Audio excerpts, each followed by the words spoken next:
The marshes near Gilgo Beach whisper with secrets the Atlantic never gave back.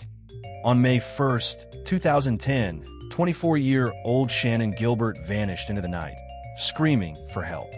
Her final 911 call lasted over 20 minutes. "They're trying to kill me." Police searched, but she was gone. Another missing girl, just another escort.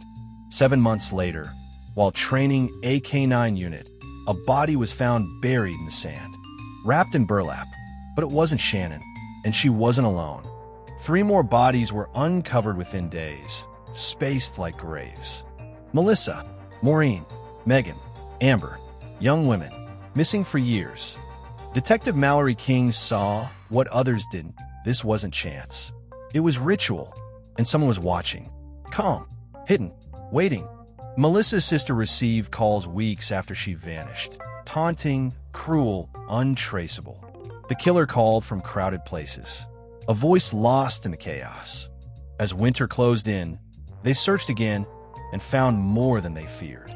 Among the remains, an unidentified toddler, a mother, a mystery man in women's clothes. The media descended. Theories bloomed. The killer had become a myth. He watched from the shadows, proud of what he'd become. Shannan's body was finally found, but not like the others.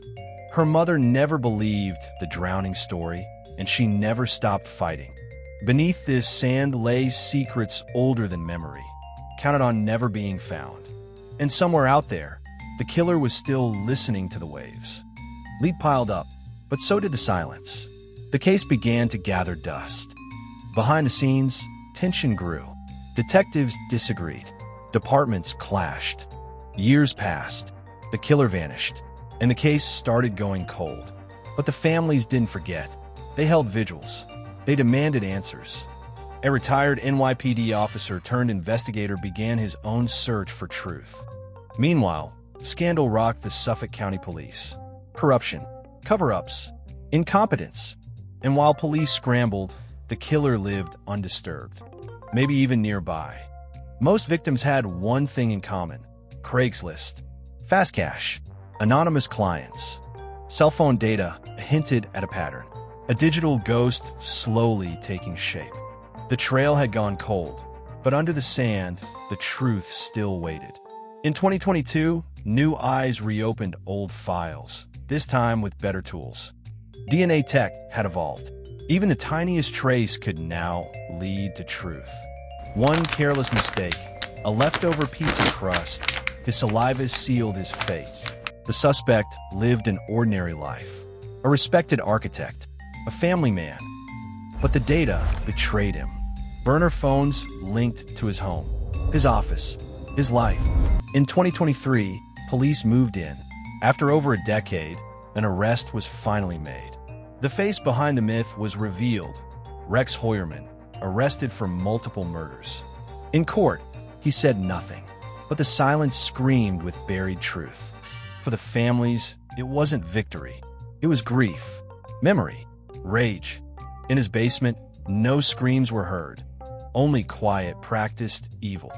Years earlier, he drove these roads at night, calm and calculating. He chose them carefully, online, alone, desperate for rent or food. As the world searched for him, he watched, comfortable, invisible, untouchable. With the arrest came noise, media, outrage, applause, but not peace. Shannan's family refused to let her name fade. She was the first whisper in the storm. More evidence surfaced, more questions, more bodies possible. He was behind bars now, but that didn't mean it was over. Gilgo Beach still remembers. The waves wash, but they never forget. They were daughters, sisters, mothers, not statistics. The case isn't closed, and some voices still echo through the sand.